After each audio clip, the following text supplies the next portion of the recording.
ഒരു സെമി സിൽക്കാണ്. അതിൽ ഇങ്ങനെ ഓൾ ഓവർ ടിഷ്യൂ വീവിങ് പോയിട്ടുണ്ട്. ഇതുപോലെയാണ് യോക്കിലെ എംബ്രോയിഡറി വർക്ക്. ദുപ്പട്ട നല്ല ഭംഗിയുള്ള ദുപ്പട്ടയാണ്. സെയിം മെറ്റീരിയൽ തന്നെ ഒരു ടിഷ്യൂ വീവിങ് വന്നിട്ടുണ്ട്. കലങ്കാരി പാറ്റേണിൽ പ്രിൻ്റൊക്കെ വന്നിട്ട് പവഞ്ചി ബോർഡറൊക്കെ വന്നിട്ടുണ്ട്. ഇതുപോലെ ഒരു ബ്ലൂവിൻ്റെ ഒരു ഷെയ്ഡ്, ഒരു ലൈറ്റ് ബ്ലൂവിൻ്റെ മെറ്റാലിക് ഷെയ്ഡ് എന്ന് പറയാം. വീഡിയോ കാണുമ്പോൾ കുറച്ചും കൂടെ ഒരു ഡാർക്കർ ഷെയ്ഡാണ്. യോക്കിൽ ഇത് ലൈറ്റ് ചോക്ലേറ്റ് ഷെയ്ഡ് എന്ന് പറയാം, ഒരു എലഗൻ്റ് ആയിട്ടുള്ള ഷെയ്ഡ്. ഇതുപോലെ ഒരു ടിഷ്യൂ വീവിങ് വന്നിട്ടുണ്ട്.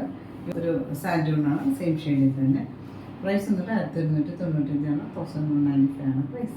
കോട്ടൺ മെറ്റീരിയലാണ്, നല്ലൊരു സോഫ്റ്റ് കോട്ടൺ മെറ്റീരിയൽ. ഒരു ബാക്ക് സൈഡിൽ ഇതുപോലെയാണ്, ബോട്ടം പോർഷനിൽ ഇതുപോലെ ഒരു ക്രോഷ്യോ എംബ്രോയിഡറി വർക്ക് കൊടുത്തിട്ടുണ്ട്. ദുപ്പട്ട ഒരു സോഫ്റ്റ് ആയിട്ടുള്ള മൽക്കോട്ടനാണ്. ഇതുപോലെ ബ്രൗണിൽ പാർട്ടി പ്രിന്റ് വന്നിട്ടുണ്ട്. അടുത്ത് വന്നിട്ട് ഒരു ഓഫ് വൈറ്റിൽ ഒരു ഗ്രേ ഗ്രീൻ്റെ കോമ്പിനേഷനാണ് കൊടുത്തിട്ടുള്ളത്.